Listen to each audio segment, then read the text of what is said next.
Welcome to Harsha Wiki Trending Vlogs. Today మన special recipe is chicken curry with bagara rice. ఇంకా ingredients food చూసేద్దాం పదండి. కర్రీకి కావాల్సిన ఇంగ్రీడియంట్స్ చూసేద్దాం పదండి. 1 kg ఉప్పు కారం వేసుకుని మ్యాగ్నేట్ చేసుకున్న చికెన్, 4 టమాటాలు, 2 పెద్ద ఎర్రగడ్డలు, చెక్క మొగ్గ, పుదీనా, కరివేపాకు. ఇప్పుడు చికెన్ కర్రీ ఎలా చేయాలో చూసేద్దాం పదండి. అయితే మా అమ్మ ఫస్ట్ స్టవ్ ఆన్ చేసుకునింది. మేమైతే కుండలో ప్రిపేర్ చేస్తాం టేస్టీగా రావడానికి. మేమైతే వేరుశనగ నూనె వేసుకుంటున్నాం. మీరు ఫ్రీడమ్ కూడా వాడచ్చు, ఆప్షనల్ రెండు. కావాల్సిన ఇంగ్రీడియంట్స్ ఆవాలు, కరివేపాకు, పుదీనా, చెక్క మొగ్గ, కట్ చేసి పెట్టుకున్న ఆనియన్స్,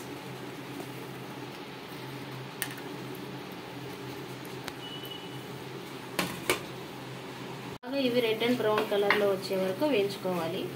కొంచెం సాల్ట్ వేసుకుంటే త్వరగా వేగుతాయి. ఆగాగు.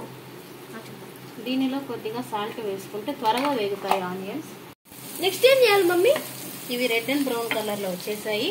నెక్స్ట్ కట్ చేసుకున్న టమాటాలు వేసుకుందాం. ఇవి కూడా బాగా మెత్తగా స్మాష్ అయ్యే వరకు వేయించుకోవాలి. మమ్మీ నెక్స్ట్ ఏం చేయాలా?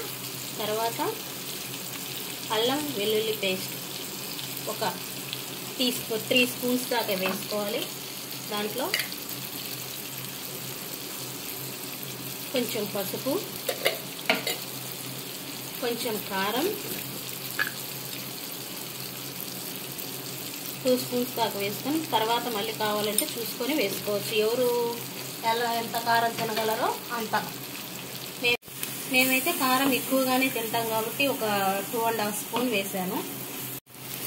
బాగా అల్లం వెల్లుల్లి పేస్ట్ పచ్చివాసన పోయేదాకా బాగా వేయించుకోవాలి. తర్వాత చికెన్ వేసుకోవాలి.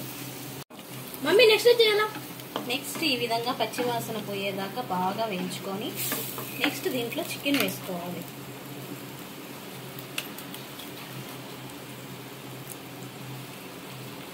అంటే ఇందాక మ్యాగ్నేట్ చేసుకున్న చికెనా? ఎస్.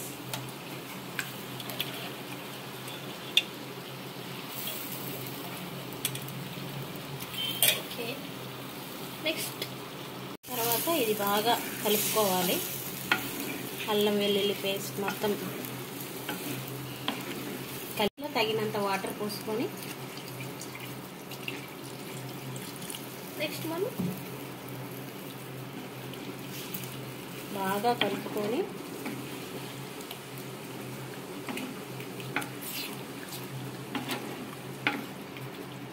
కాసేపు ఉడకనివ్వాలి. మూత పెట్టి కాసేపు ఒక 10 మినిట్స్. నెక్స్ట్ ఏం చేయాలమ్మా? ఈ విధంగా ఉడికిన తర్వాత దీంట్లో కొంచెం చికెన్ మసాలా, కొంచెం గరం మసాలా 2 వేసుకొని బాగా కలిపెట్టేసి ఒక 5 మినిట్స్ ఇలా కలుపుకొని తర్వాత ఎంతో సింపుల్గా తయారు చేసుకునే chicken curry ready. Mummy chicken curry ready అయిపోయిందా? వేడి వేడిగా చికెన్ కర్రీ రెడీ.